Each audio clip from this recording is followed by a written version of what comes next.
हर कहानी सिर्फ सुनाई नहीं जाती, उसे महसूस किया जाता है। स्वागत है रियल फील टेल्स में। नमस्कार, द डीप डाइव में आपका स्वागत है। आज हम एक ऐसी तारीख पर वापस जा रहे हैं जिसने दिल्ली ही नहीं बल्कि पूरे देश को हिलाकर रख दिया था। 13 जून 1997। जगह थी साउथ दिल्ली का उपहार सिनेमा, जहां फिल्म बॉर्डर का हाउसफुल शो चल रहा था। माहौल जश्न का था, लेकिन कुछ ही देर में वो जश्न मातम में बदल गया। बिल्कुल। और आज की हमारी ये बातचीत सिर्फ उस हादसे को याद करने के लिए नहीं है। हम अपने स्रोतों के जरिए ये समझने की कोशिश करेंगे कि आखिर ये हुआ कैसे। हाँ, मतलब एक आग इतनी जानलेवा कैसे बन गई। और इस एक घटना ने हमारे देश में पब्लिक सेफ्टी और इंसाफ के सिस्टम पर कितने गहरे सवाल खड़े कर दिए। तो चलिए इस कहानी की परतों को खोलते हैं और देखते हैं कि लापरवाही की छोटी छोटी कड़ियां मिलकर कैसे एक भयानक त्रासदी की शक्ल ले लेती हैं। तो सबसे बुनियादी सवाल से ही शुरू करते हैं। आग लगी कहाँ और कैसे? पहली नजर में तो शायद ये किसी और जगह लगने वाली आग जैसा ही मामला लगता होगा। बिल्कुल, और शायद यही सबसे बड़ा धोखा था। आग सिनेमा हॉल के अंदर नहीं, बल्कि ग्राउंड फ्लोर पर जो पार्किंग एरिया था वहां शुरू हुई थी। पार्किंग में? हाँ, वहां दिल्ली विद्युत बोर्ड यानी डीवीबी का एक बड़ा सा ट्रांसफार्मर लगा हुआ था। चिंगारी वो वहीं से उठी थी। अच्छा, तो ये एक एक्सीडेंटल आग थी, कोई शॉर्ट सर्किट जैसा कुछ? कहने को तो हाँ, लेकिन जब हम स्रोतों को गहराई से देखते हैं तो पता चलता है कि इससे सिर्फ एक्सीडेंट कहना सच को छिपाने जैसा होगा। मतलब ये कि ये एक ऐसा एक्सीडेंट था जो होने का इंतजार कर रहा था। इंतजार कर रहा था? इसका क्या मतलब? इसका मतलब ये कि वो ट्रांसफार्मर एक टाइम बॉम्ब था।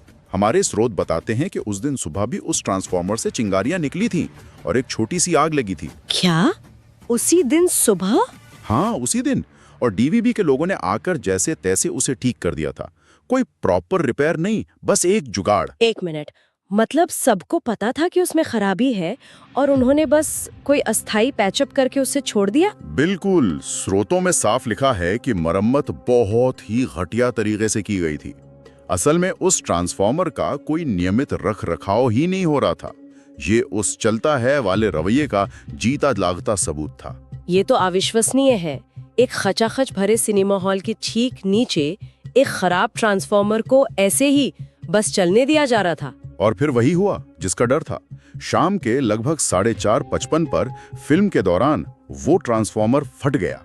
तेल लीक होने लगा और उसने भयानक आग पकड़ ली। और पार्किंग में खड़ी गाड़ियों ने तो आग को और भड़का दिया होगा। हाँ, कारें जलने लगीं और देखते ही देखते पार्किंग एरिया काले जहरीले धुएं से भर गया। और यहीं से ये मामला सिर्फ एक ट्रांसफार्मर की खराबी से कहीं ज्यादा बड़ा हो जाता है ना? सही पकड़ा आपने। ट्रांसफार्मर तो सिर्फ एक चिंगारी थी। असली आग तो उस सिस्टम में लगी हुई थी जहां नियमों को ताक पर रख दिया गया था। ये एक संस्थागत विफलता थी। डीवीबी की लापरवाही, रख रखाव एजेंसी की लापरवाही, सबने मिलकर इस त्रासदी की नींव रखी थी।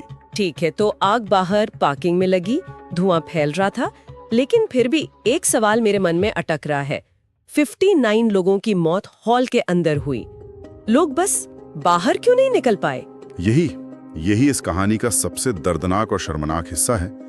वो बाहर इसलिए नहीं निकल पाए क्योंकि उन्हें बाहर निकलने का कोई रास्ता दिया ही नहीं गया था। क्या मतलब? मतलब उपहार सिनेमा के मालिकों ने ज्यादा मुनाफे के लालच में उसे एक मौत के जाल में तब्दील कर दिया था। मैंने जब स्रोतों में इसके बारे में पढ़ा तो मुझे यकीन ही नहीं हुआ। मतलब कुछ और सीटें लगाने के लिए इमरजेंसी एग्जिट यानी आपातकालीन निकास को ही बंद कर दिया गया था। ये सच है? ये 100% सच है। बालकनी में जहां सबसे ज्यादा मौतें हुई, वहां एक तरफ का एग्जिट रास्ता पूरी तरह से ब्लॉक कर दिया गया था। ब्लॉक कर दिया था? क्यों? ताकि कुछ वीआईपी बॉक्स बनाए जा सके। सोचिए, वो रास्ता जो लोगों की जान बचाने के लिए होता है, उसे कुछ और पैसे कमाने के लिए बंद कर दिया गया। ये तो पागलपन है। और सिर्फ यही नहीं था, राइट? नहीं, ये तो बस शुरुआत थी। हॉल के अंदर सीटों के बीच जो आने जाने का रास्ता होता है, जिसे गैंगवे कहते हैं, हाँ। उसे भी संकरा कर दिया गया था। नियमों के खिलाफ जाकर वहां भी कुर्सियां लगा दी गई थी।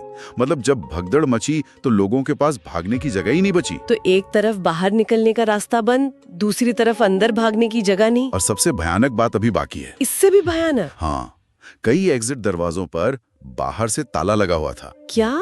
ताला? नहीं। हाँ, ताला।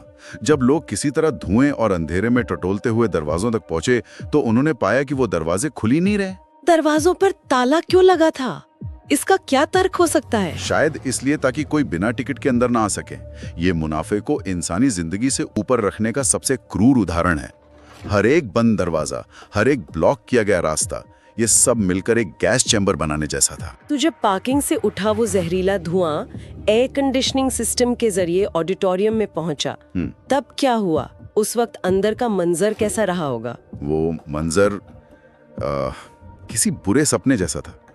अचानक बिजली चली गई, पूरा हॉल घने काले धुएं से भर गया, कार्बन मोनोऑक्साइड जैसी जहरीली गैसें फैल गईं। लोगों का दम घुटने लगा होगा, कुछ दिखाई भी नहीं दे रहा होगा। कुछ भी नहीं, सिर्फ चीख पुकार और भगदड़।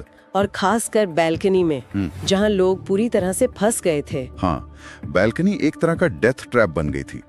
धुआं हमेशा ऊपर की तरफ उठता है, तो बैल्कनी सबसे पहले और सबसे ज्यादा प्रभावित हुई।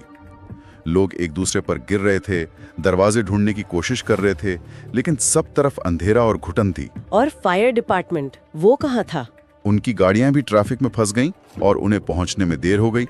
जब तक वो पहुंचे तब तक बहुत देर हो चुकी थी। और यहाँ एक बहुत जरूरी और दिल दहला देने वाली बात है जिस पर ध्यान देना चाहिए। ज्यादातर लोगों की मौत जलने से नहीं हुई थी। बिल्कुल नहीं। 59 मृतकों में से ज्यादातर की मौत दम घुटने यानी एस्फिक्सिएशन से हुई थी। थोड़ा रुककर, वो आग से नहीं मरे, वो उस जहरीले धुएं और बाहर निकल पाने की बेबसी से मारे गए। अंधेरे में अपने परिवार वालों को खोजते हुए एक बंद दरवाजे के सामने। हाँ, और 100 से ज्यादा लोग बुरी तरह घायल हुए। ये एक ऐसी त्रासदी थी जिसे 100% टाला जा सकता था। एक टाली जा सकने वाली त्रासदी, यही बात सबसे ज्यादा चुभती है। 59 जानें सिर्फ इसलिए चली गईं क्योंकि कुछ लोगों को थोड़ा और पैसा कमाना था। किसी को तो इसकी कीमत चुकानी पड़ी होगी। इस भयानक लापरवाही के लिए जिम्मेदार कौन था? जिम्मेदारी तय करने की लड़ाई इस हादसे से भी ज्यादा लंबी और थका देने वाली साबित हुई। मुख्य आरोपी थे सिनेमा के मालिक, रियल एस्टेट के बड़े नाम सुशील और गोपाल अंसल। और उन पर क्या आरोप लगे थे? उन पर सीधी सीधे लापरवाही से मौत का कारण बनने, सुरक्षा नियमों का जानबूझकर उल्लंघन करने और बाद में सबूतों से छेड़छाड़ करने जैसे गंभीर आरोप लगे। केस तो बहुत सीधा सा लग रहा था, लापरवाही साफ दिख रही थी। बिल्कुल। तो फिर इसमें इतना समय क्यों लगा? इंसाफ मिलने में दशकों क्यों लग गए? यहीं पर कहानी में हमारे न्याय प्रणाली की धीमी चाल और उसकी जटिलताएं सामने आती हैं। अंसल बंधु अमीर और प्रभावशाली लोग थे। उन्होंने देश के बड़े बड़े वकीलों की फौज खड़ी कर दी। केस सालों तक निचली अदालतों से लेकर सुप्रीम कोर्ट तक चलता रहा। तारीख पर तारीख पड़ती रही। और इसी लंबी लड़ाई के बीच पीड़ितों के परिवारों ने जो किया वो अपने आप में एक मिसाल है। यकीनन, अपने बच्चों, पति, पत्नी को खोने के बाद इन परिवारों ने हिम्मत नहीं हारी। उन्होंने मिलकर एसोसिएशन ऑफ विक्टिम्स ऑफ उपहार ट्रेजेडी यानी AVUT नाम का एक संगठन बनाया। नीलम और शेखर कृष्णमूर्ति, जिन्होंने अपने 2 जवान बच्चों को इस आग में खो दिया था, वो इस लड़ाई का चेहरा बन गए। बिल्कुल, उन्होंने अपनी जिंदगी का एक ही मकसद बना लिया, न्याय। ये लड़ाई सिर्फ अंसल बंधु को सजा दिलाने के लिए नहीं थी, बल्कि ये पूरे सिस्टम को बदलने की लड़ाई थी, ताकि ऐसा हादसा फिर किसी और के साथ ना हो। एग्जैक्टली।